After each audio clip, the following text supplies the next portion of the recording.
Welcome to the third episode of Young Leaders Podcast. If you have missed the first two episodes, I would highly suggest you to go down the link in the description and check that out too. Today's episode is hosted by Dr. Abhishek, and the guest of today's episode is Mr. Roop Singh. Roop Singh is a law student at NALSAR University, and he has helped transport 200 of migrant workers back to their hometown. So without any further ado, let's get this episode started.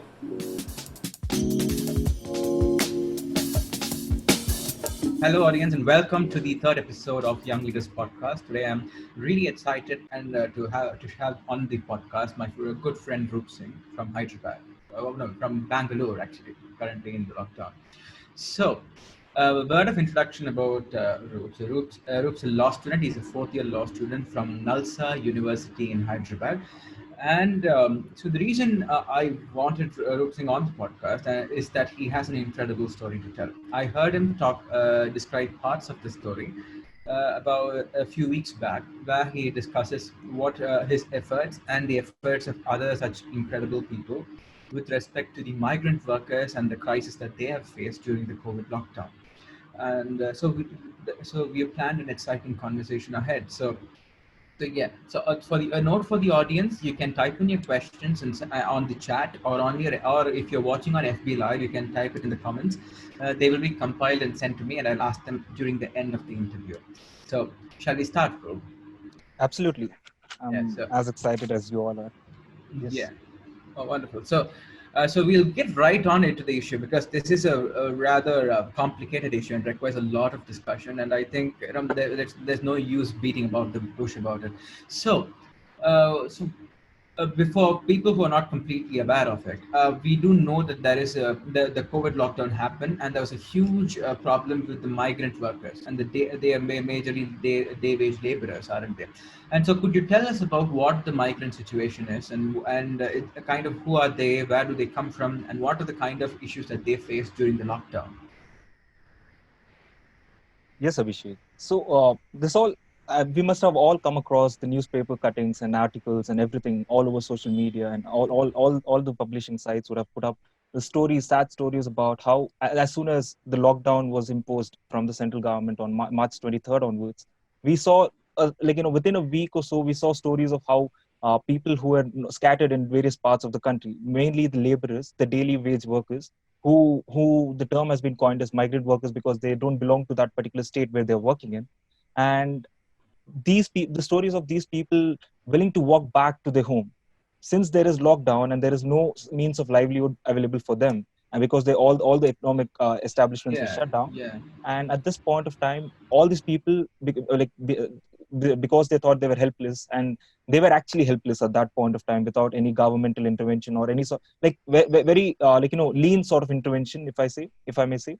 And because of all these, the workers who were anxious about what is going to happen, because nobody knew how long, including ourselves, we were not aware of how long the lockdowns were going to go for. We were not aware of how long the markets are going to be closed, markets being the prominent thing for those people working at different cities. So they decided to walk back home, and we came across so many stories. I'm pretty sure everybody out here will second me on this when I say that we saw so many stories of people willing to walk back thousands of miles back home. And so this was something that was it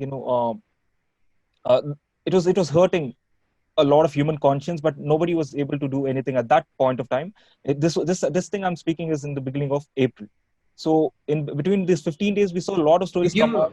To give perhaps an idea of the number of people involved, the World Trade Organization estimates the number of migrant workers to be between 140 and 180 million people in India are told to be migrant workers, aren't they? So that's a huge number of people to be to have to face a sudden crisis. Absolutely. And imagine, even if only 10% of those people want to go back, even that is a big number. Like when you say 180 million, it's about 80 million to say. And that's in Indian terms, 1 crore 80 lakh people coming together. And when they are willing to walk back, nobody knew what was going to happen. Certain states imposed lockdown saying, no, you're not supposed to go out. But because these people were anxious, they tried to get out of it, and they tried to go back. So it was this the human need, like we say, the human need of feeling they were all under despair, and they were all anxious. They didn't know what was happening. And at this moment, these all helpless people decided that they would want to go back. So it is at this moment wherein all these, like obviously I in my personal opinion, though our intervention was to an extent we tried to bring about to alleviate some of the concern, but I really think, the concern was a sort of delayed response that we had, Hmm. because even the organization that I was a part of, or the initiative that we undertook, the chapter started in the late, or in the early June, or in the late Okay. May. So by Okay. this time already 60 days had passed, and God knows how many out of this 180 million workers that we're speaking about had already walked back. So there are a lot of people who have walked back. There are a lot of people who have traveled, and there are a lot of people who have also, collapsed while walking back. They've died on the way and stuff like that. Yeah, And until now, the it's estimated that more than 300 workers died due to the lockdown from starvation. Some people committed suicide. Some people had road and rail accidents. If you have so many people walking back, they're bound to have a lot of these kinds of accidents to them. So yeah, exactly.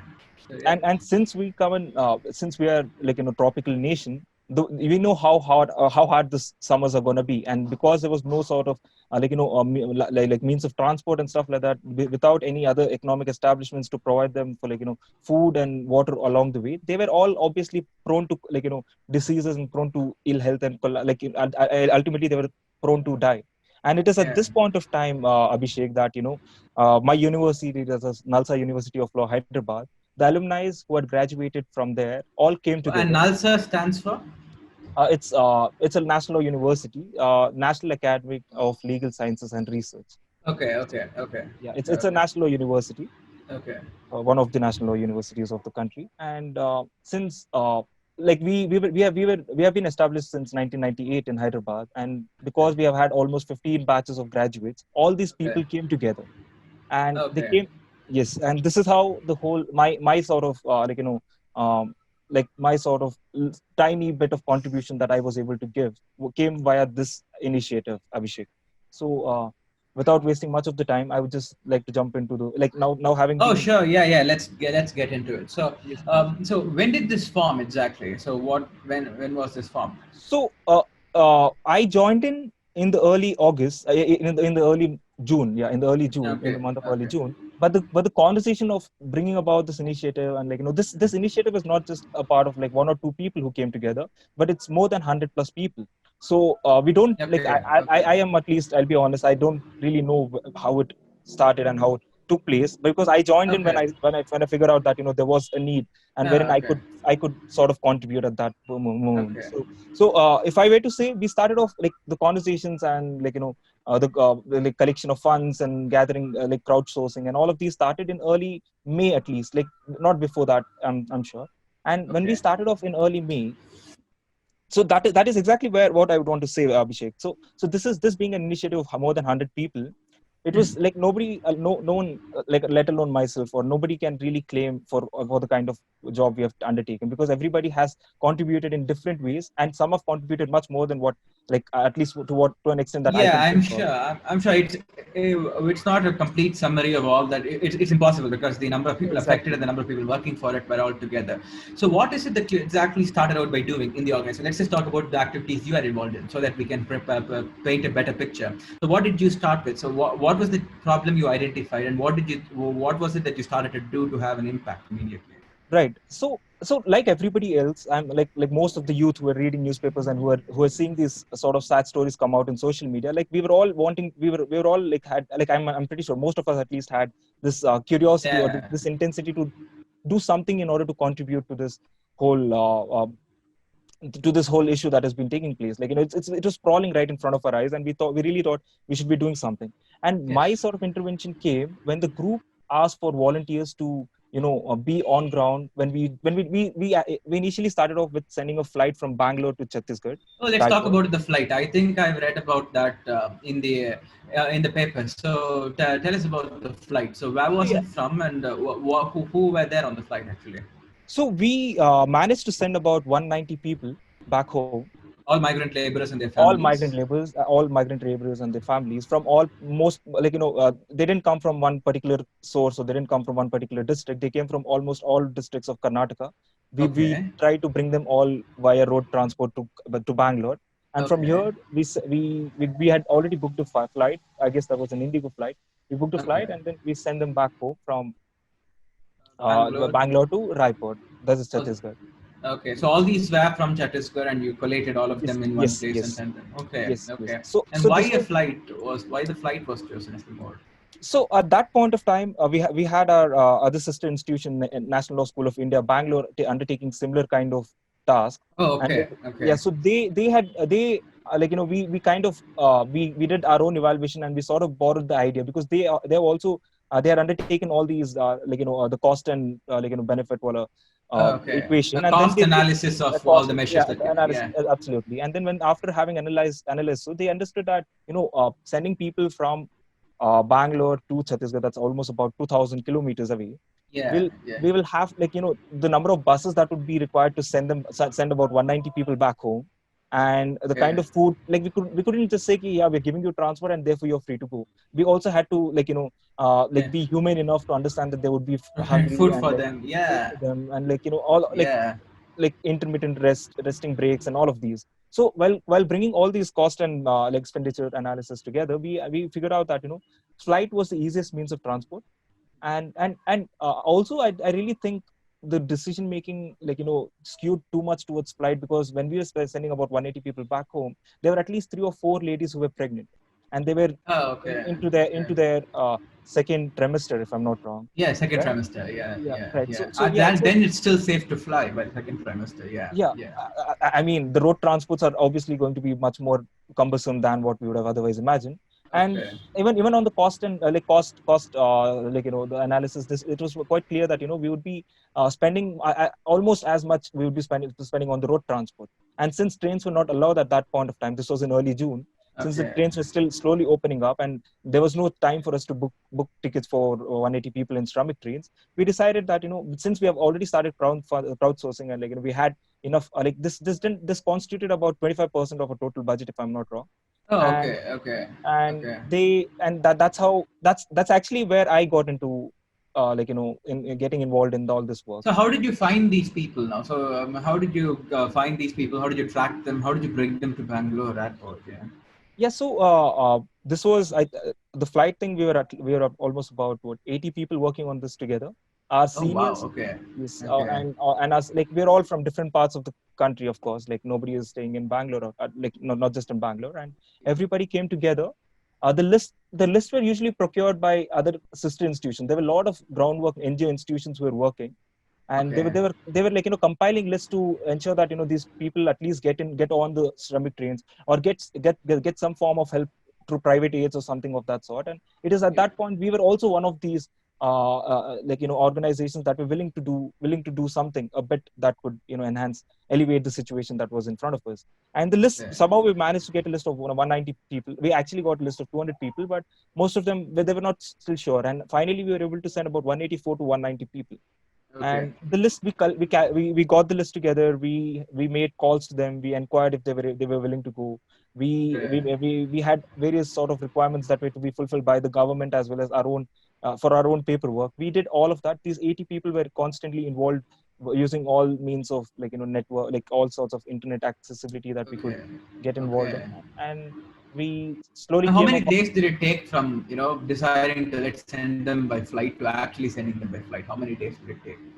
So all thanks goes to two of our, like, I wouldn't want to name them because I don't know if it would be Oh, proper. sure. Okay. But two of my seniors who were from 2013 or 14 batch people, they came together and they started bringing all these people together, and everybody contributed in their own way, and within 8 to 10 days we were able to send the flight, is what I would say. Yeah, so, I mean So that's quite good. So, and you sent them by flight to Chhattisgarh. I mean, yeah, and I mean, I wasn't sure whether I was going to get groceries in the lockdown, and for all these laborers to trust the word and to come there and to even believe that the flight must be there.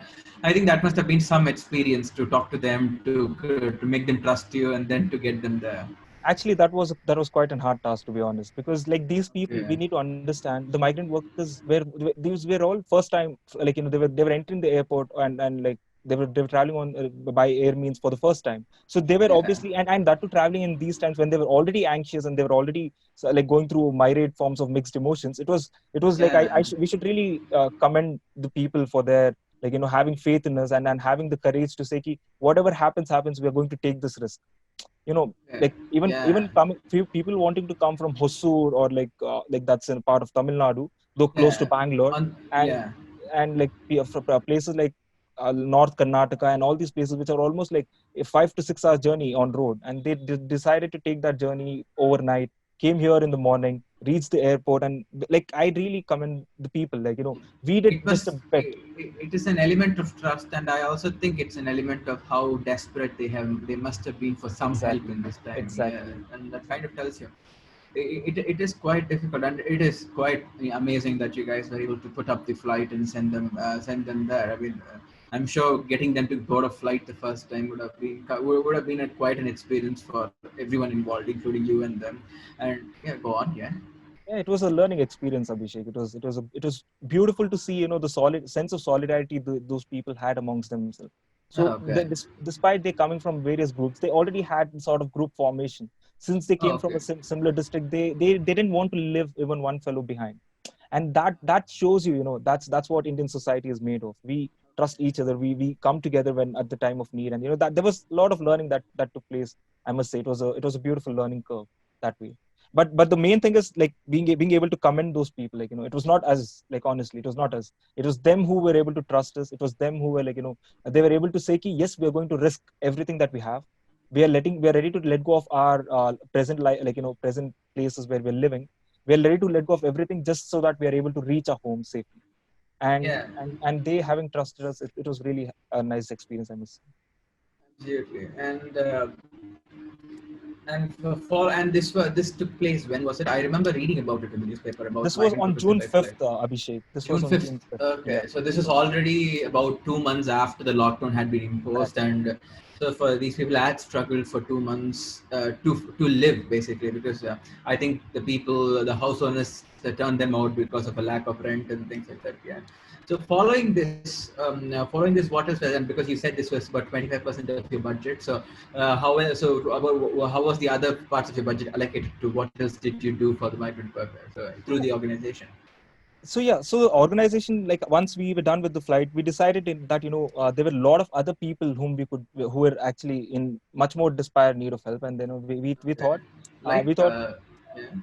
yeah. So then we thought, we were still exploring the ways, means, and, like, Oh, ways of yeah. transport.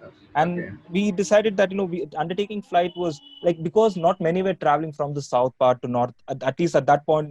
Most of them had, like, like, the southern states has already sort of the governments had implemented certain policies which are sending them back via Shramik trains, and they were having Oh, a okay. different Okay. sort of setup coming in. But the central and northern states were still, like, grappling with the issue of migrant workers walking back, because there Okay. the proximity, like, so let me tell you one thing that way, like, Okay. this is a personal take that I came across. So most Okay. of them whom we held were not from, like, the states of Karnataka or Tamil Nadu, or, like, the kind of states which are doing good. These were the states which are, like, economically they're suffering at this moment. There were states like Bihar, there were states like Jharkhand, Chhattisgarh, where most of these migrant workers came from. And Okay. particularly from these three states, because I was involved working only, like, mainly with these three states. And almost every bus or every train or every flight that we sent, just one flight though we sent, was to these places, and people Hmm. came from these places, and we know for a fact that the states are, like, closely related, the boundaries are close by, and they would want Yeah. to, like, seep in through, walk through. And at that point we thought our intervention by means of buses and trains would be much more effective than having, like, sorting out the flow. Yeah. Yeah. Bangalore to Chhattisgarh is a huge journey, but between the northern states, it's a bit easier to send by bus. Yeah. Yeah, the logistics don't match there. Yes, Yeah. yeah, like, the logistic was still about like, accommodate food and travel allowances for, like, almost 2 days, because even the closest one from Maharashtra to Bihar would take at least 24 to 36 hours. And so Yeah. so Okay. even there were Okay. trouble that, like, it was not as easy as we can speak right now, because they were the ones who were involved were, like, quite, in a quite miserable state, if I can say. Yeah. And so to answer your question, how the group started evolving themselves, and, like, we started aligning ourselves behind the means of road transport. Basically, we decided that, Okay. sending buses from Maharashtra to Bihar, or Maharashtra to Chhattisgarh, would be a much better means of transport, and we'll be able to cover larger group. And Okay. Okay. simultaneously there were other other teams, or like we had divided ourselves into various teams, and there were other groups who were looking after food. Like whenever there was urgency in food requirements, food like that particular team was responding to do food aids, and there were other people who were looking into, like, health and hygiene wala aspects, and there were other things Okay. happening simultaneously. But I wasn't involved, so I think I should reserve my comment on all of those works. And so, restricting myself to what I participated in, we undertook the buses as a next best Okay. means of Okay. transport. Okay. And buses, from where to where did you send the buses, and how did you arrange them again? So here, when we were working with buses, like, I'll tell you honestly, we came up with so many other groups, like, other organized, other networks, particularly MTSN and like other. I'm so sorry, I don't recall all the names because it's been Yeah. 3 or Sure. 4 months Okay. now. But Okay. Yeah. yeah, but there were a lot of other sister organizations that we can call, all the other civil societies who were also working on the similar trend. We all came together in a way or other, wherein we would just supplement each other's work. So a list would be provided by somebody, and if we had the resources, we would be providing them with the help with resources. And if they needed some sort of obviously volunteers and manpower was also a requirement in this, not just money played a prominent role. It was also the people who were trying to get things together who were also playing a prominent role. And we tried to, at least in the work that like I was a part of, we all tried to, come together as one. We all try to intervene and take help from each other, and engage with all the local NGOs that were there on ground working with the Okay. people. And Okay. that is pretty much what we did. And most of the states that we help people go from were from Maharashtra, predominantly from Nagpur and Aurangabad area of Okay. Maharashtra. That's Okay. that's the zone that I worked with. And after that, we had Delhi, and there were few districts of Uttar Pradesh as well, like Ghaziabad and all, who want, like, Okay. there were people about numbering about 200 to 300 who wanted to go back. And Okay. with God's grace, we were able to help at least say 5 to 10% of the total number that were there. So you can imagine how big the problem was. Yeah, yeah. I mean, after doing so much, with a good number of allocation of resources as well, you were only able to send so many people there. Yeah, so one can only imagine the scale of the problem, and it really is difficult. So it involves. So along with this, you are involved in giving food and first aid in the form of healthcare for the migrant laborers. Could you tell us about maybe some of the some anecdotes from this, so that we can get a better picture of what the struggles they face, from personal stories from people. So you are calling them and contacting them directly. So you are directly in contact with them as well.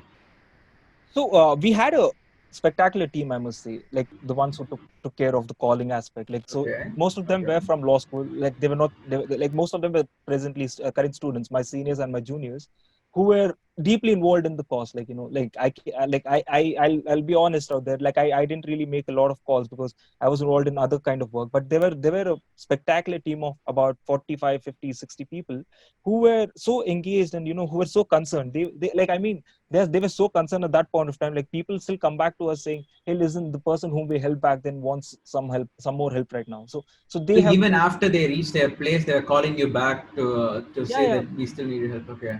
Yes. Like that one sort of observation for that is, like, people, like, we need to understand who these people were. Like, just Okay. naming them migrant workers is not going to help us build a case around it. Like, I've heard a lot of narratives that come up saying, why did they have to travel to the cities to work? Why couldn't they just do agriculture and stay back in the society? Like, I've heard these kind of rhetorics being spread all Oh, across. okay. And Okay. not in the groups, but then in the media and everywhere.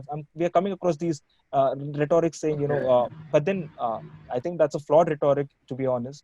For Yeah, one. I mean, to make the decision to leave the state you grew up in to go to another state to work is not because that state has. You only go there because the current place where you are in does not give you enough options to live decently. Exactly. So yeah, if they could live by agriculture in their place, they would have done that. But I'm surprised such narratives came. I Yeah, haven't heard about the narratives before. I have Oh, come okay. across them. And then, the only answer to those narratives is, like, people like the such narratives come up only we don't understand our Indian society properly. And when I say Indian Okay. society, what I would like to, like, this is a sort of personal influence, like, not having any sort of connection to the work which I've done.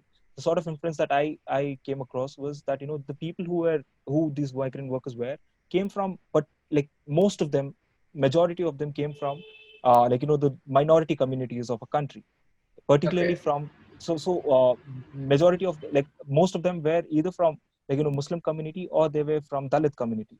So we do Okay, the understand underprivileged and the the oppressed underprivileged, communities. absolutely. And then we Yeah. do understand like the fact that, see, already they're coming from poorer states, like I've mentioned, and Okay. within those states, these come from rural areas wherein their caste and community plays a predominant role. Yeah. And therefore, Okay. if we understand our society right, will clearly be able to point out that that they are moving out of the places because of lack of opportunities, like you mentioned, and also because of lack of resources at their disposal.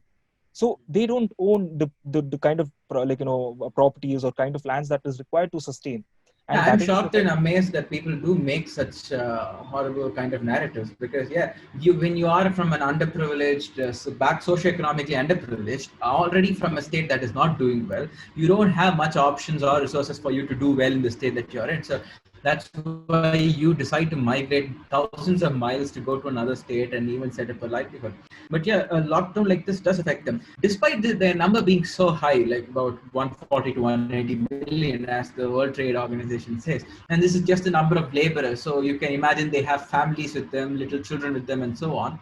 Despite their number being so high, why were people? I mean, so it is the duty of the government to kind of immediately come to every citizen's aid. But why was the government's response so slow and inadequate even from the very start? And why did it require private groups and other private interest groups to come in and intervene? And even till this date, I do believe that the response is still inadequate for most of these people. So why do you think that is? Why do you think they weren't recognized? So from what I have understood this whole situation, the basic reason why this whole migrant laborers, the standard migrant laborers wala dilemma came into place in the first place, is because the local authorities were not well informed about the lockdown themselves. They didn't know what like Okay. the lockdown, the local officers or local municipal people who were supposed to be taking care of under whom most of these migrant workers would be, they didn't know how to respond to the crisis themselves. And Yeah. once like more like all like most of us, like they were also facing the similar kind of there was no sort of straight set of information that was flowing down to them. They also didn't know what was happening.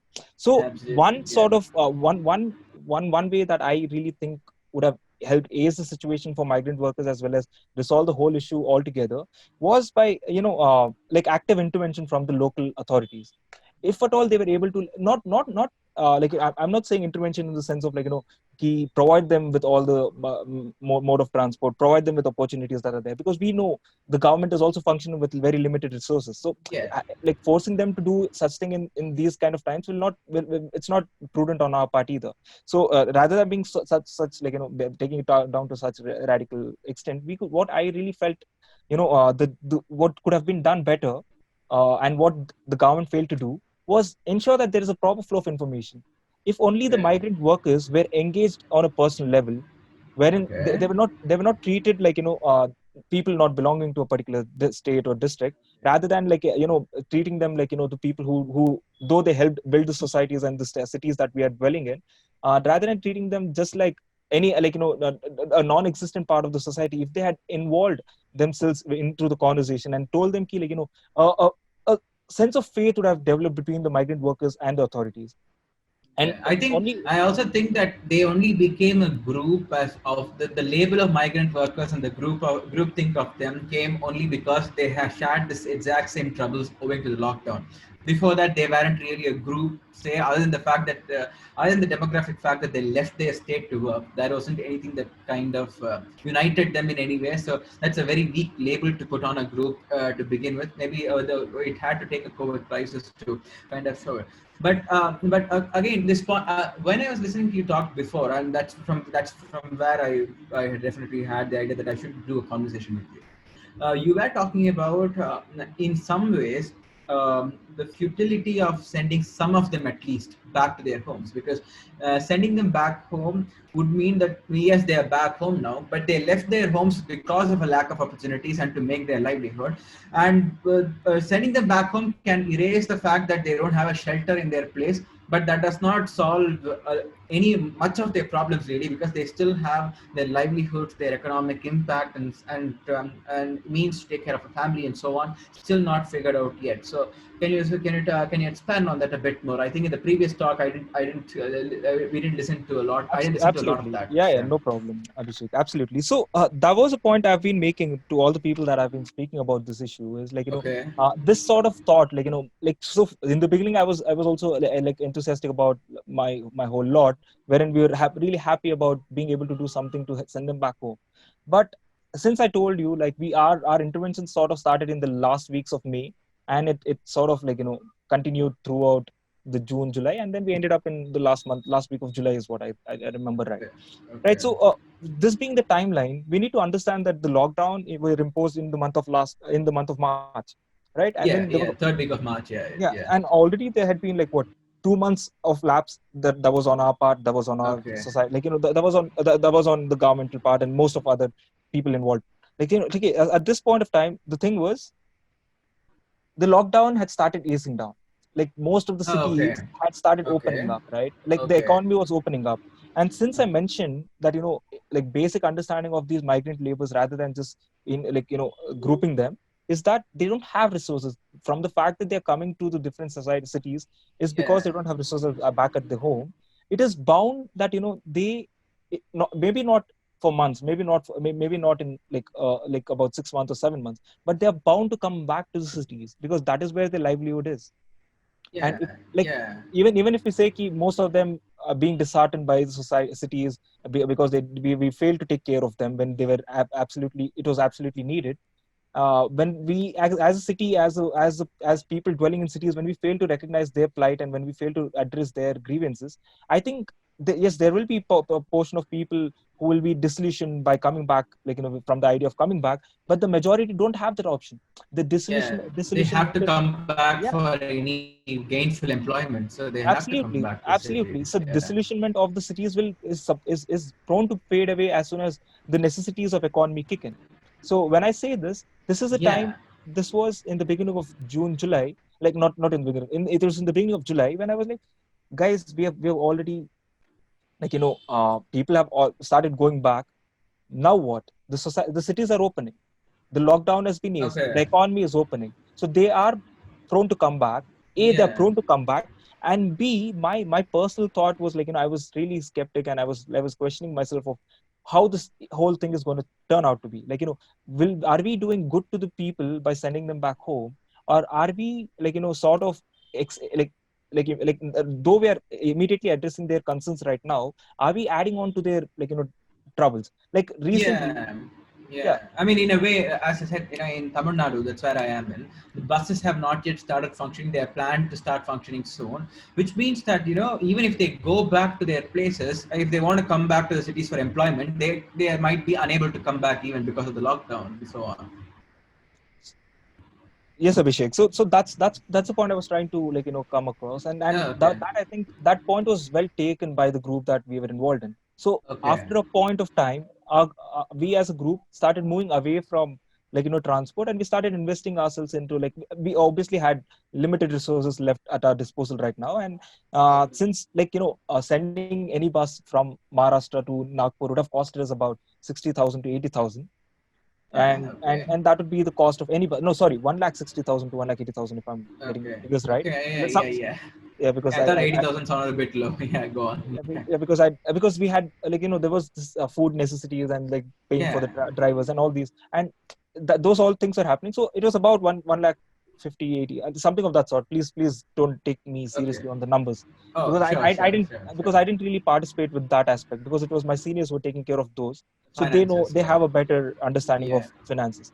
Because Okay. I was restricting myself to, like, being able to ensure that the people who are wanting to go are in a position to go when the buses are arriving. So that was the kind of work I was doing. So I was very, like, limited to that extent. So I didn't really bother myself to get into the finances and No, all no that worries. aspect. Yeah, no worries. Yeah, go on. So I might be misleading on that, but please Uh, forgive me if I'm doing okay. so, right. So having said that, so this was a time, and also, like, I think we failed to mention this. So the teams which we have worked with, we were able to send about some, say, about 16 to 17 buses that I was personally a part of, Ah, which okay. I played a tiny part in. We were able Okay. to send Okay. about 70 to 18 buses uh, of course, some with the support of MTS, and some with some on our own solely basis, and some also on the support of private donors and stuff And like that. how many such teams were there? Do you know? You have an idea of any rough number of how many buses overall would have been sent?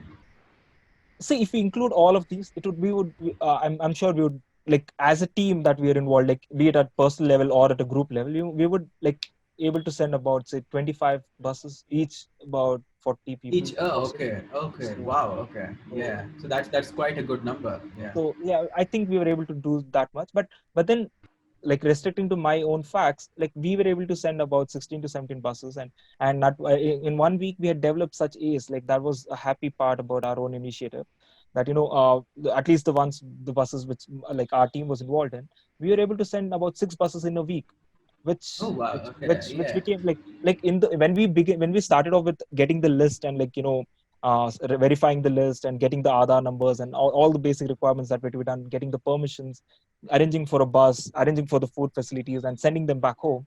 We all the whole of this process took at least 3 to 4 days since the day Yeah, I we can started imagine picking up. it does, yeah. Yeah, but But after but that, you are going to tell me about about talking to the group about they might come back. So what are we going to do about it? So let's go into that because I think that's a very important issue to discuss, right? So absolutely, yeah. absolutely, absolutely. So that's the thing, right? Like, so after in the late part of June and early part of July, the Okay. economy was almost open. Like, most of it was coming to, like, Yeah, yeah, construction work had started, which was a yeah. predominant sector these people were participating in. Okay, yeah. And since most of this was coming out, the confusion was whether we are doing the right thing. At least to me, on a personal level, the confusion Okay. that I was facing was whether we are doing the right thing at this moment. Yeah, And okay. that's a sort of phase, like, I think my team will also second, where I was disillusioned. Like all the efficient work which we were all capable of doing was sort of fading away. At least from my end, it was completely fading away, because we were all, like, confused as to how to respond adequately. And I'm glad that my seniors were able to come up with alternatives of providing for rent, or like intervening in forms of food, like Ah, most okay. of them in the city, now letting go of the people whom we are able to send them back home, coming to the people who are still stuck in the cities.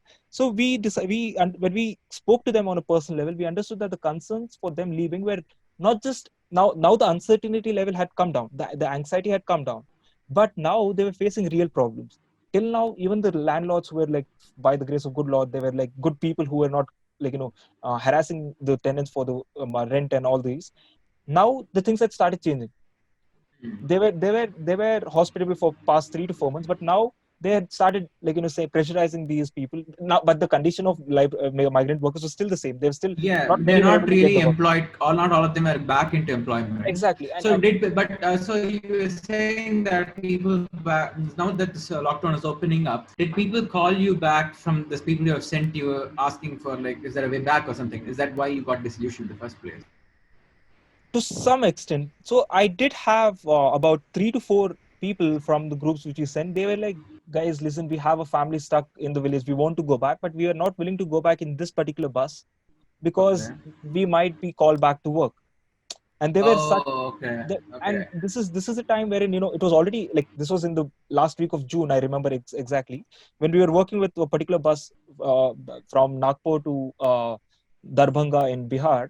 So we had decided that, all these 40 people would be getting onto the bus, but 15 people backed out in the last minute, okay. because they all worked at one particular industrial So establishment. now the And rest of the finances was given for maybe like just living in the cities, just like for rent and things like that. Is it? yeah, some portion we mostly concentrated on food aspect. And, like, Okay. then we also sort of try to intervene through payment of rent. Like, whenever Okay. there was a family of four staying in a small hut, no, not hut, I mean a small dwelling, wherein the Okay. rent would be about 3 to 4 thousand. we Okay. if we For, like, say, 2 months, and within Oh, that okay. month, if they were able to, like, take care of their own, like, if they were confident that, staying here for 2 months would help them get back their livelihood, and they would be able to restart, we Ah, sort okay. of tried intervening through, Ah, like, the payment. okay. So Okay, rent so and yeah, so yeah, I mean, yeah, to be honest, you guys had to send them back because they were already starting to walk back. I mean, so they wanted to go back. So anybody in that place with any momentum would have said, okay, they want to go back. At the very least, you can make that journey safe for them. So exactly. I understand the momentum behind it. It's definitely a very difficult situation. As you pointed out earlier, this is one of the reasons why I wanted to have the conversation. In that, a lot of us have read about this on social media, and most of us are humane individuals, so we do feel the pain, or at least we can try to sympathize with what they must have done. We can't exactly empathize with all that they've gone through, not being in their shoes. But all that, most of the people I know, or people, we are all helpless, stuck here. We didn't have a way of helping them because you were actually on the ground, knowing their situation quite in depth. We were able to do this, and now what do you think is the current state now? Now we are in the first week of September. It's been more than what 5 months since the lockdown had started. What do you think is the current state now for them? And where do we stand with respect to migrant workers, migrant laborers? So, a recent to respond to that, uh, I would say what happened recently. 2 or 3 days back, I started getting text messages from the volunteers, like Okay, whom we were involved okay, with, saying they are getting messages from the people whom they initially contacted to send them okay, back home, saying okay. that now the economy is open, like they are getting work back, like in the cities that they were working. If we will be able to provide some sort of relief to them, so that Yeah. is the situation right now. Relief Like, as in will we be able to help them get back to the back to the cities, places. Okay, back to the okay, place? But of course, okay. that's a hard gamble at this moment, because we have kind of like the migrant. Like, see, like you mentioned, our goal was, like, see, we are not, like, none of us, I think, any institute, any, even the government doesn't have the like we are not at the stake of, like, taking a paternalistic approach to this. We cannot Yeah, say, that, because migrant workers are suffering this and so, because we have the solution, we are going to impose the solution on them. That's not how yeah, the things are going to go. The absolutely. solution needs to come bottom up. And we, as part of NALSAR alumni cell, we what we did was we tried to aid the people who were already into it, like, they were already Yeah, willing to go with or without our help. Our sort of yeah, intervention absolutely. came. So Yeah, we did not have this, like, we couldn't make any decision except for, of course, allocating our own resources. But we couldn't have taken decision. None of the groups that we worked with could have taken decision on behalf of the people. So that being said, the current situation is such that most of them want to come back to cities, and whether we'll be able to help them or not is a different situation altogether, yeah, because, like, we don't know how the things are going to yeah. pan out. But No, no, no. that's the I current don't. I don't situation. want to. I don't want this to come across as what you did was a low impact thing. Anyways, what you did was possibly ensure the safe transportation and the health of so many people who would have been affected. The number is quite high. So and that was the bare minimum one could have done. Then there was so much uncertainty surrounding the lockdown. There still is, to a certain extent, of when this would end, when Absolutely. would it actually be safe to work in groups. So it is definitely that. I don't want it to come across as as any sort of thing. But what you mentioned just now, as solutions must come bottom up, where people are part of the process that governs them, yeah, and helps them as well. I think that's a very interesting statement. Why is it that that these laborers, and often the oppressed and the underprivileged people in the society, do not have their voices heard? And maybe not why is it? I think that kind of gets them, they're oppressed because their voices are not heard. But what do you think should be done so that we prevent such problems from occurring? Because the COVID pandemic is one thing, but anything that asks you to go into a law, anything that kind of affects them is quite high. They're already traveling from another state all the way to this state. There can be a lot of problems that can affect them. So what do you think should have occurred in the first for these migrant laborers so that they would have had a better ease in this lockdown, and what should be done in the future to prevent this? So one solution, like, one sort of thing I've been pondering over after having taken part in this initiative is Okay. about how, like, obviously we are all, like, taken aback by the question of how are we going to solve these issues. Because these are, whether we like it or not, they're going to spring up any time of the, like, not just Yes. in pandemic and any sort of disaster that takes place, be it for natural calamities or whatever reasons. We are prone to face these kind of issues. Today it's migrant workers, tomorrow there'll be some other group, day after tomorrow there'll be another group which will obviously be vulnerable. Absolutely. And it is us, the youth, who are, like, I mean, the generation, the population between 20 and 30 years, who I think should be much more active in, like, engaging with these issues closely. So Yeah. that's that. So one of the things which I would want to emphasize on in this particular podcast is that uh, why did we, though we did a minute part, we did play a minute part in sending people back home and alleviating their troubles. What is it that we could have done better is something that I've been asking myself. And one thing that I've always that is a central focal focal point of all my thoughts is that we could have addressed it earlier. Not Yeah. we in the sense, I'm not speaking on behalf of initiative NALSAR initiative. I'm speaking on behalf of the community as a whole. We could have, Yeah. the we here entails the community as a whole. I think we could have, in a manner addressed this issue earlier. By that, I don't mean that we need to have everything set in place, right before everything happens. Of course, we need to set things in place, but not in constructive terms. But in at least even in abstract terms, they need to be. So one thing that you also mentioned, and I would like to build on that, is how can we all take part in it, right? So most of us want to take part. The problem arises because nobody knows whom to ask for. We all want to do a bit. I'm pretty sure if I had met you earlier and if I had asked your help to help us with this initiative, you would have tried to contribute in some way or the other, like whatever you Yes. could. Yes. So Yeah. the problem is not that we are not unwilling to help.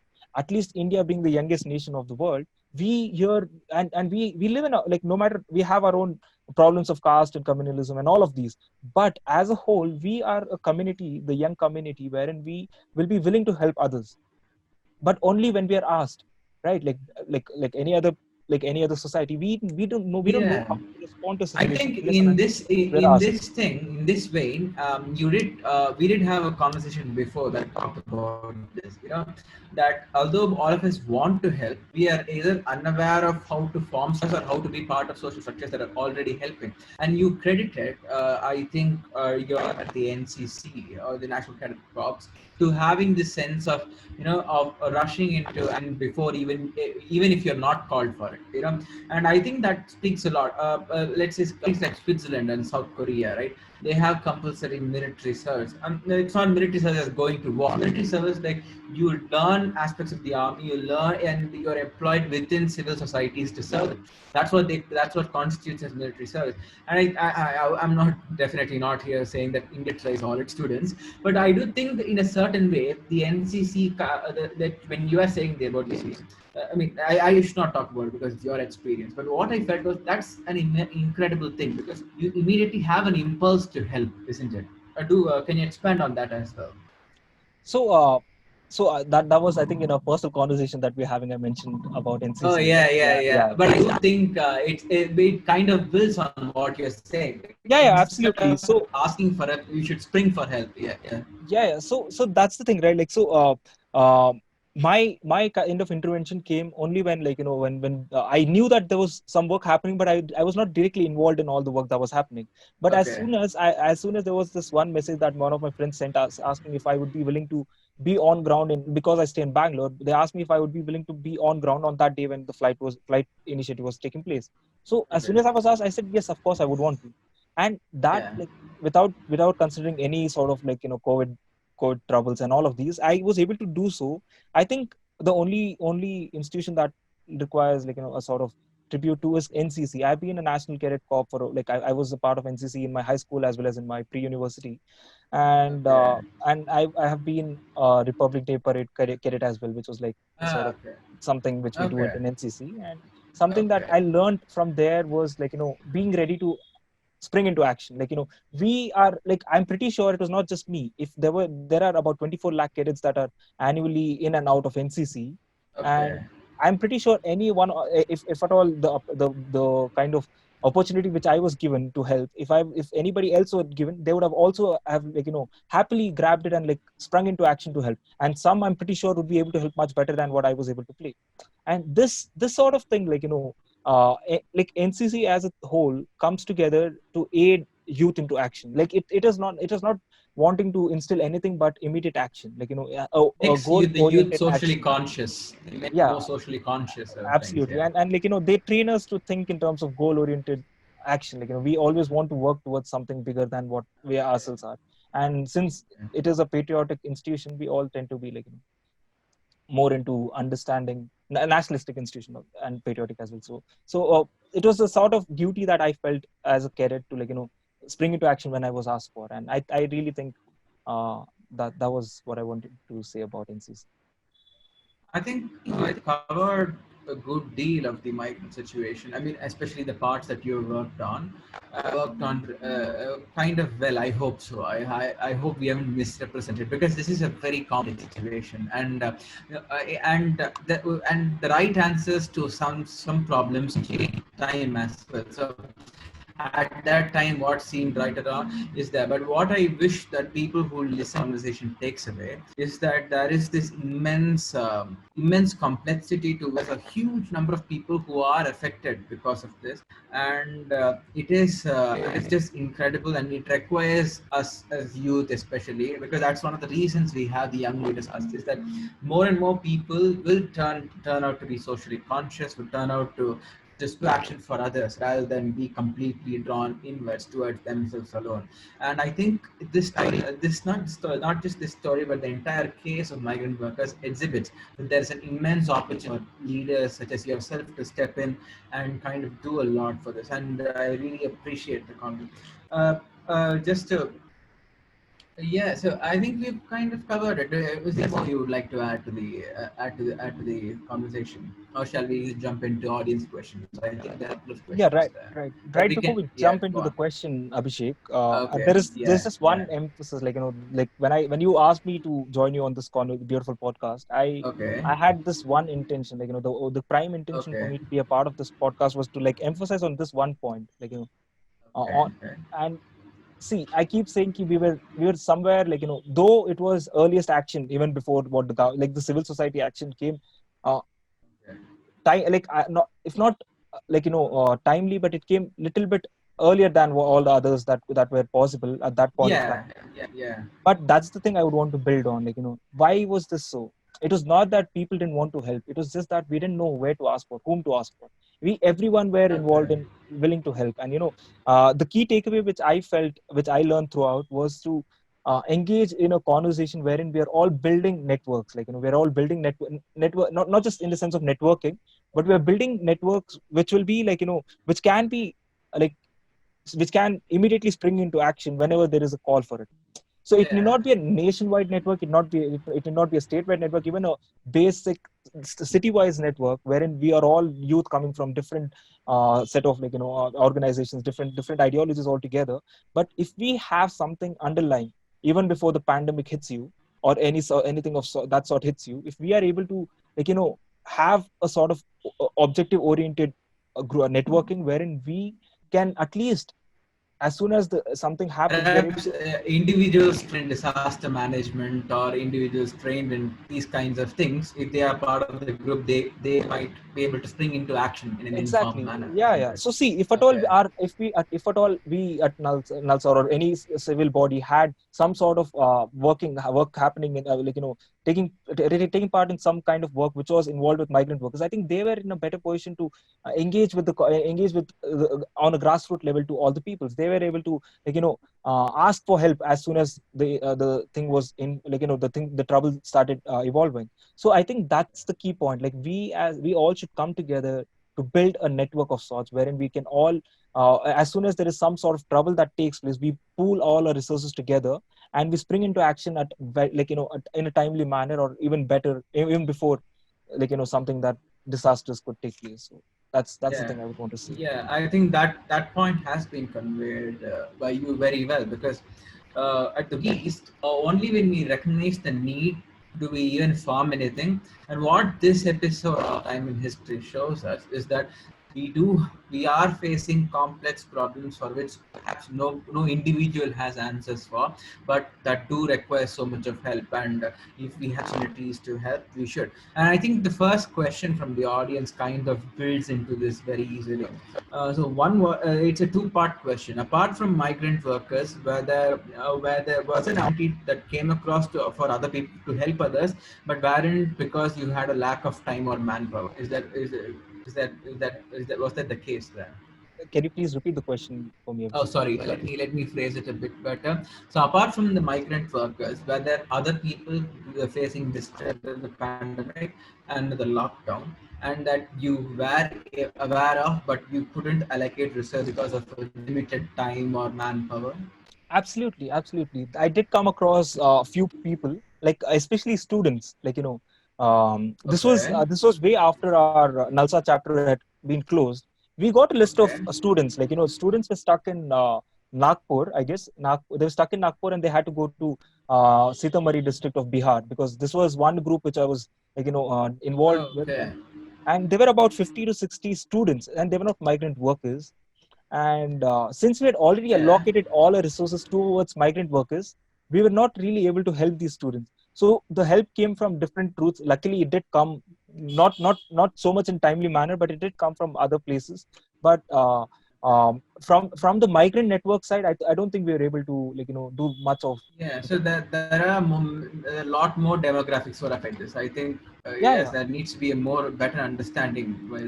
And then the next question is what I was trying to get to as well previously. It ties into so the organization that we have, like IFPWD or anything, any other organizations are comprising of youth who are of young people who are really interested wanting to do something more than just the academic routine academic nature of their curriculum. So, what is it in your mind that would train them or prepare them or equip them with resources to help? So, in your mind, maybe say anything specific measures or what can they do? So a key thing, like I've been telling, is about having a set of network in place. We know, like at least, like see, it's just about having things set in place. Like I remember, if I remember right, there was one of these TED talks by Bill Gates wherein he spoke about how there could be a Oh bioterror, yeah, a form of something of this sort could have happened earlier.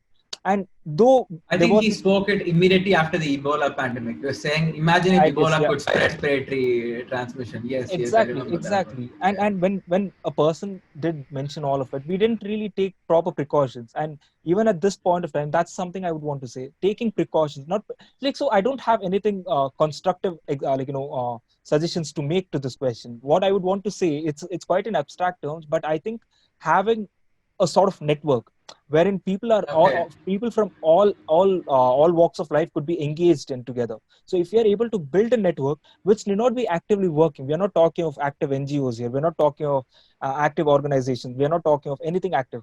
We are talking of, even if it is a dormant set of understanding, but if there is a network which wherein we say ki if at all there is a particular thing happening here, we all can come together to respond. And Yeah. say like if that sort of network building is quite important. I think, see, even here we are able to there was a lot of resources. See, resources in the sense, it's not just money that was playing a prominent role. It was people. Yes. It was like when Yeah. we are working with people, my own juniors who are like supposed to be studying, they're sitting in Maharashtra. They're sitting in some part of the country and calling people from Maharashtra, about 80 to 90 people in our in a span of 3 hours, to confirm if whether they want to go or not. When this kind of thing is happening, the resource, if what happens to the person if he stops calling, right? If Yeah. so, we kind of lose out if a lot of people are we also are students who are coming together, and therefore I think understanding resources in a strict materialistic terms is not going to help. Taking into account the human aspect of like the human resources also counted, it's valid. And it is only when we connect all of these resources together is when we can make much more effective use of it. Like, see, Yeah, I think perhaps to succinctly put it in this way, that we have a network of people, even if they're dormant, it's okay to have the network, and we should just try to have engage in some activities during their developmental phase that makes them socially conscious. So they are people socially conscious who do have the instinct to spring into action. I think that's kind of different made some kind of sense because there were people, and I would say the majority of people in our society are that, and they're not psychopaths. They can definitely understand that these people are facing troubles, but they did not spring into action of them. So I think maybe there should be a developed plan during their educational status that they are trained to be socially conscious, and they always form works. And I think these two would be the best preparedness. As you said, you can't place any specifics at any time. Anything can happen. But as long as they, in an abstract sense, these two qualities are looking for. So if every citizen has the means to connect with others and has the incentive initiate do something, that would be nice. Yeah. So one thing I would like to tie these 2 points to is, if I may, is that the moment we have this sort of abstract abstract people coming together, the thing is, when you um, want to ask, we had to ask for resources from people, we had to gather resources. So when we already have an existing network, if we, like, say, even in just in our example, if we had some sort of network earlier in place, what would have happened? We would have been able to ask for money, ask for resources, ask for people to come together in much earlier, much earlier than what we did.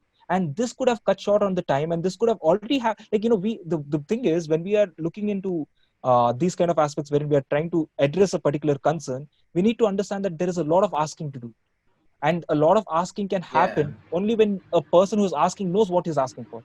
And we as a group can develop a thing for asking is only when we know what the situation is. Only Yeah. when we know that we want to do something, and coming together as a group also requires asking. And once we have this network ready, the asking aspect, which plays, as like I was not of this opinion before all this, but I think asking matters, asking rightly, asking Mhm. correctly, and asking astutely matters in whenever we are playing a problem, Okay. because not one person or a group of people can do big changes, like large changes. Only when we ask and form a sort of connection with many people is when we can come up together. So that these 2 points of abstract sense bring into tie together when we, it increases our efficiency of asking, and only when we are Yeah. efficiently asking is when we can address the issues, what I would say. So Yeah, and to ask first, you need to know what the situation is exactly, from an exactly. analytical point as well. So yeah, so I think in that point of view, perhaps networks that are socially conscious and led by people who are able to astutely assess what is happening in the society, and therefore, and who don't hesitate to ask or who don't hesitate to do what is necessary in order to kind of make the right necessary changes. So yes, that's excellent. And yeah, I think that's we've had a couple more comments where someone says your story took me back to the disasters that took place in Tamil Nadu. Like I think it refers to that happened in Tamil Nadu, in Chennai in 2015, where building network had. I appreciate that building network has to happen, and only then were they able to do anything about it. As I said, so we had enough of these events take place locally. This is the first time it has taken a national event. We had local disasters. We had in Kerala, we had the floods in Chennai, we had the tsunami in 2004. So we have had these things happen, and I think it's high time that there are systems in place that develop these networks that's Exactly. going on, and it just helps a lot. So yeah, so I think you had a good conversation. What do you think about the internet? You accurately represented the problem. I hope we haven't confused a lot of people. This is abstract and very complicated thing, and we have managed to unravel, hopefully, for the audience who's listening, some amount of the stuff. So thank you Rup, for being on this conversation with me. Thank you for your time, and definitely the efforts you have put into towards migrant laborers. And let's hope that examples more such leaders with more initiatives to engage with the society from the story. So thank you so much for this. Thank you, Abhishek. Thank you. It was really nice having a conversation with you. And like the key thing which I've been telling you from the beginning when you approached me for this conversation was that I'm not here to speak of what work we have done. The key thing what I would want to emphasize is that the work is doable. That is doable. If we could do it, a group of law students and a group of civil networks could do it. I think we Indians have, at least I'm restricting myself to India. Of course, the youth around the world do have potential, Yeah. but even restricting it to our own place, the key point is, the things are doable. It's just about Yes. how to do it, and how to do it will only come into place when we want to do it. The thinking about doing is what is Yeah. needed. And Yeah. these are some of the points that I would want to say. And having, I think. even moving forward, I think any person who's watching this should think about what sort of network, because I've just told a network, and I think I've kept it abstract in, deliberately, because what sort of network is for all of us to figure out, and Yeah. the mode of network can vary, but then the key thing is of being able to ask and get properly, so that we are able to help a lot of people that we can. Thank you, Abhishek. That's from my Hopefully, I think towards the end we have emphasized this point, and I wanted your take on the issues to be gearing towards what can we do now about it. So thank you for your patient speech, and thank you for the audience for listening in both on Facebook and on Zoom. And yes, so stay tuned. We have more such podcasts there, but for now, it's goodbye from me, and goodbye Roop as well. I'll Thank you, now Abhishek. end the call. Bye bye.